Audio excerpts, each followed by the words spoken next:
हे आहे कीन काय अंगनमा मैया जुड़वा बनल हो हे मैया जुड़वा बनल हो हे मैया है कीन काय आंगनमा सोलह सिंगार जगदम्बा मैया मोरा राज घुमबा हे आहे कीन काय अंगनमा मैया जुड़वा बनल हो हे मैया जुड़वा बनल हो हे मैया है कीन काय आंगनमा सोलह सिंगार है जगदम्बा मैया मोर राज घुमवा आए बाबा के अंगनमा मैया जुड़वा बनल हो हे मैया जुड़वा बनल हो हे मैया भैया के अंगनमा सोलह सिंगार है जगदम्बा मैया मोरा राज घुमवा आए पहनते ओढ़ते मैया भेल दुपहरिया हे मैया भेल दुपहरिया हे मैया लागिए गेल तोरा पति सोकार हे जगदम्बा मैया मोर राज घुमवा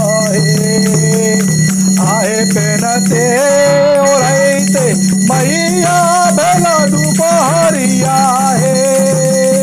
मैया भेल दुपहरिया हे मैया लागिए गेल सोहे कहार हे जगदम्बा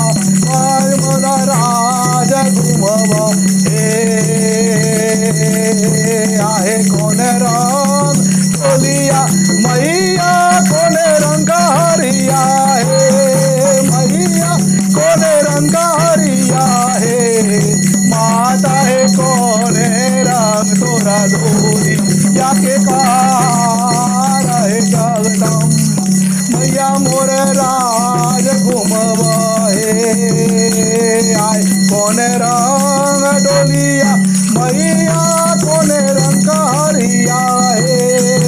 मैया कौन रंग हरिया हे मैया कौन रंग तोरा डोली याके उतार हे जगदम्बा मैया का मुराज घुमवा काहे लाले रंग डोलिया मैया लाले रंग हरिया हे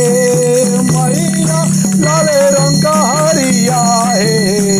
मैया है पीले रंग तोरा डोली याके उहार है कामरुआ राज मैया दूर जाई बाहे।